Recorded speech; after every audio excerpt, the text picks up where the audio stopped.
Christopher Ranch processes about 12 billion cloves of garlic a year, making it the biggest producer in the United States. Workers clean, peel, and pack all of it at this massive warehouse in Gilroy, California. As you can see, there's not a vampire to be seen. Garlic ripens once a year and rots fast, so workers have just a few weeks to dig it all up. When it comes to garlic, we have one shot, and that's all going to be done by hand. The company is one of the last U.S. garlic producers. Most shut down when cheaper Chinese garlic began flooding the market in the 1990s. So how has Christopher Ranch survived the influx of imported, cheap garlic? And how did it help turn what was once considered a niche ingredient into one of the most popular vegetables in the U.S.? Christopher Ranch produces more than half of all garlic grown in the United States. Here, its crops span an area about half the size of Manhattan. In other words, 1 billion bulbs of garlic.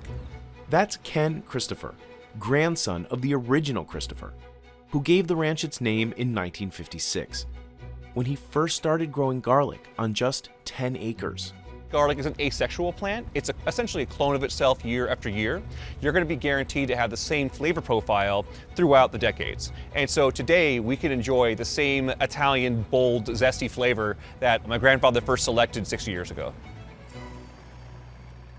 They plant all of it in November. Bulbs grow underground over the span of 9 months. Once they're ready, farmers have about a month to dig everything up by hand. Machines would rip the garlic's thin layers of skin, making it harder to sell and quicker to rot. There simply is no automated process. The hand selection process remains the best. They'll ripen between June and August, so the company hires an extra 3,000 workers for just those few months. American farmers often struggle to recruit people for this work, so the ranch hires workers from Mexico on temporary agricultural visas. One problem you're going to find with a lot of farmers in this area is labor.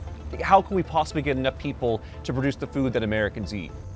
And it takes hundreds more hands at giant warehouses like these to get produce like garlic store ready. It's critical to get it into one of these rooms as fast as we can. Did I get it off the railing? Each one of 100 million pounds, wherever they're grown in California, all come home to here. Workers wheel it all in these 2,000-pound bins. It's 90 degrees in here. Heat loosens up the skins, so these scraps can fall off. Then, the garlic goes onto this conveyor belt. Because garlic is a root crop, sometimes you're going to have some staining all around the skins, and it's our job to make it give that perfect appearance that you're used to at the market. Ken runs sales for the ranch and checks that all the bulbs look packaged pretty. The crew's job is to go through and physically clean every single one of these bulbs. Every day, workers inspect about 200,000 pounds worth. Then, machines sort the bulbs into 7 groups, depending on their size. The smallest bulbs fall through these tight chains. As the links get bigger, they let in bigger bulbs. You're going to have the largest bulbs coming here on the left lanes, and as we go to the middle lanes, we'll have the middle-sized bulbs, and on the far right, we're going to have the smallest bulbs that we're going to pack for our customers. Restaurants usually go for the big ones. Those have larger cloves. They're easier to chop into finer pieces and give chefs more control over how garlicky their food tastes. Different customers require different kinds of garlic. Some customers want very large bulbs. Some customers want smaller bulbs and sleeves. Some customers want garlic in display trays. Some customers want their garlic in 30-pound boxes. But only the smoothest, cleanest bulbs will make it into the shipments that leave this warehouse. Christopher Ranch says that's only about 60% of all the garlic they harvest. The rest will get processed in another room, but we'll get back to that. Another crew checks for any lingering dirty skin that might make the bulbs less valuable. And then essentially the final part is they're just cleaning and then it goes into a box. And this is going to be found at retailers starting next week. About 5% of the garlic Christopher Ranch produces leaves the country, going to Canada, Japan, Mexico, or New Zealand. All the rest stays in the US. Our business model split into retail, food service, and industrial. The company ships these boxes off to major chains like Costco, Kroger, Trader Joe's, and Safeway across all 50 states. In some of our relationships with companies like Blue Apron, they've mentioned that garlic is the one constant they have in every single box of product they ship out nationwide. On a typical day, they'll fill 7 semi-trucks with garlic. But things were different when Ken's grandfather started the company in 1956, when he only sold to a produce market in San Francisco. When he started, he was almost a joke in town. Garlic was very much a niche crop, a niche vegetable. The kind of garlic that's popular in the US today was brought over by Spanish explorers in the 1500s. But it wasn't until Italian immigrants came to California in the late 1800s that the crop found its home in Gilroy. Well into the 1950s, it was mostly popular among immigrant communities that faced discrimination. Only niche markets carried the vegetable, and it stayed out of the mainstream for decades. Things started to change in the late 80s, when American scientists confirmed the ingredient was really good for you.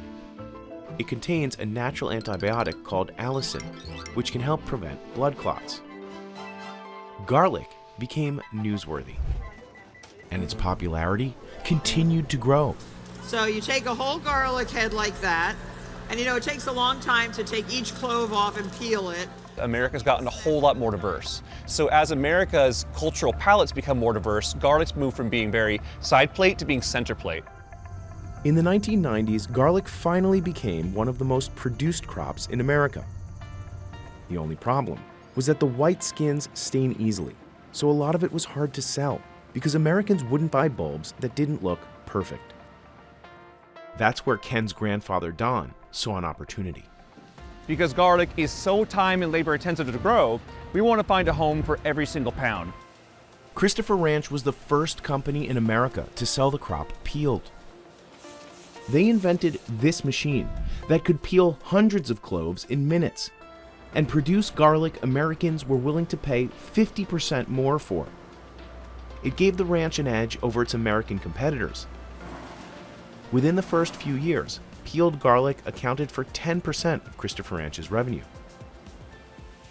Today, their machines peel more than 1 million pounds of garlic every week. First, the bruised up bulbs go into these giant drums called crackers, which use rubber rollers to break them down into cloves. Then, a 60-person crew sorts them again, chucking out the completely rotten ones. And the pretty guys? They go into a special room. Giant machines portion the cloves into cups and blast them with compressed air. Most peelers do that at around 116 pounds per square inch. That's about 3 to 4 times the air pressure of a car tire. Machines whip the garlic around at 1,200 revolutions per minute, and those stubborn shells fly right off. They upgrade their machines every few years. Their newest one can peel 100,000 pounds of garlic in an 8-hour shift. These computers can identify which cloves are going to be okay for our final pack. They're going to identify where the gross defects are. They're going to identify sunburn. And using automation, we can fire small streams of air, kick out the bad cloves, and let the good ones go by. In effect, saving a whole lot on labor costs. Today, peeled garlic accounts for 40% of the company's revenue. But Ken says they've constantly looked for new ways to keep up with growing competition from China. The US started to import cheap garlic from China shortly after the Cold War. But Chinese bulbs sold for almost 50% less than American ones. The US government accused Chinese producers of trying to gain a monopoly by selling garlic for less than what it takes to grow it, also known as dumping. By the mid-90s, Christopher Ranch sales had fallen by half, and the company started laying off workers. The US government tried to control it with anti-dumping duties in 1994. But Chinese imports continued, and by 2004, the US was importing over half of the garlic it consumed. Between 2001 and 2005, Christopher Ranch had slashed the land it farmed by 40%. And during this period, the US garlic industry was losing an estimated $600 million to Chinese imports. Meanwhile, in China, garlic was beating gold stocks, becoming the country's most lucrative asset. Before the 1990s, nearly all the garlic consumed in America was grown in America. There used to be 12 commercial garlic growers in the country. Now we're down to 3. And Ken often spoke about it, even on TV, as seen in this clip. He's just back from Washington, D.C., where he lobbied to help win a new 10% tariff on Chinese garlic. One of the hardest things I've ever done was actually going to DC and testifying and offering evidence that the Chinese continue to impact and negatively hurt the domestic garlic industry. In 2018, then US President Donald Trump imposed a 10% tariff on garlic coming from China. That tariff rose to 25% in 2019, and President Biden has kept them in place. In the past decade, China imports dropped overall, but the country remains America's main foreign supplier. Tariffs are applied before it even enters the country, so we found that they were incredibly effective. Keeping the company profitable has required constant innovation, though. Over the years, they've launched dozens of new products that Americans would pay more for, like minced, crushed, pickled, or chopped garlic. We've really had to upgrade our skill set in that respect. You're not always going to get perfect bulbs like the one you see here. We try to use every piece that we can. And this facility churns out 100,000 pounds of roasted garlic every week, accounting for 5% of the company's sales. We're going to have a 2-sided convection oven, heat up the garlic to about 250 degrees. You can kind of see through a layer of garlic. Then they put it on these fans for 30 minutes. Oh, you get. Sorry, I didn't think we were going. It goes into this cooler next. It gets the temperature down to about 40 degrees Fahrenheit, which helps make the garlic shelf stable and ready to ship across the country. They pack some of it into these 30-pound boxes and send it off to their warehouse to store. Their robots can portion out and seal up to 500 packages every hour. In a single day, Christopher Ranch cranks out about 200,000 pounds of garlic. They also sell garlic skins to local farmers as animal feed. Some of our garlic may not be perfect for restaurants, and so we're going to find a new home for it. But Ken says, to stay competitive, they also had to sell Chinese garlic, but not under the Christopher Ranch name. And the packaging doesn't say grown in California, like these boxes do. If you want to zoom on this is kind of the most important. In 2018, a Netflix documentary, Rotten, accused the company of selling Chinese garlic peeled by prisoners under its own name. Christopher Ranch has denied those allegations. They made a critical mistake.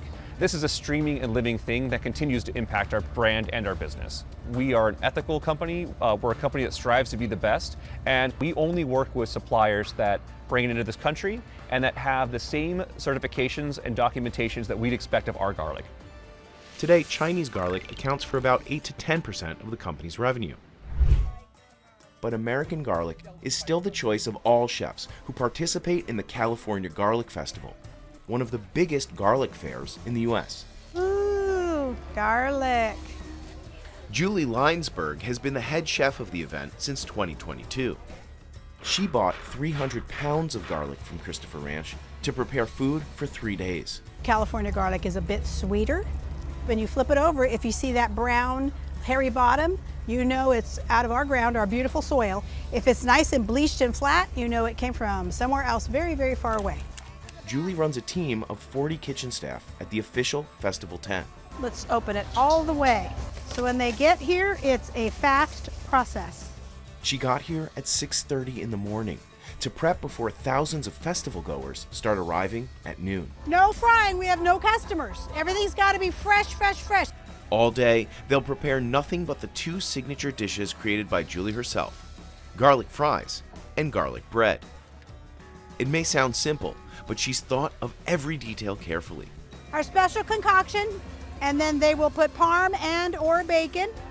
Julie uses 200 pounds of Parmesan, imported only from Italy. Make sure we're getting some of this from the bottom, okay? How much garlic is in that? A lot? Can I say a lot? So this is where the garlic bread happens. We're toasting it on a charbroiler. In 3 days, they go through about 600 loaves of soft French bread from a local bakery and 300 pounds of butter. Once it gets nice and toasty, it comes over here and it gets dipped in this special concoction that smells just a little bit like garlic.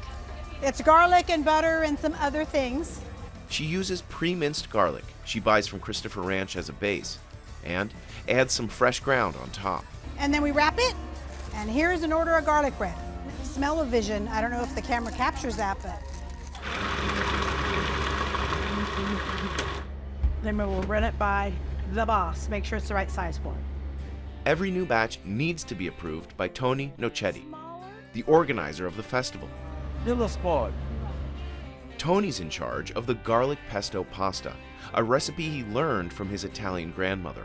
This ain't McDonald's here. This is Nona stuff back at the ranch in the old days, you know? So I enjoy cooking, and that way I get to eat it.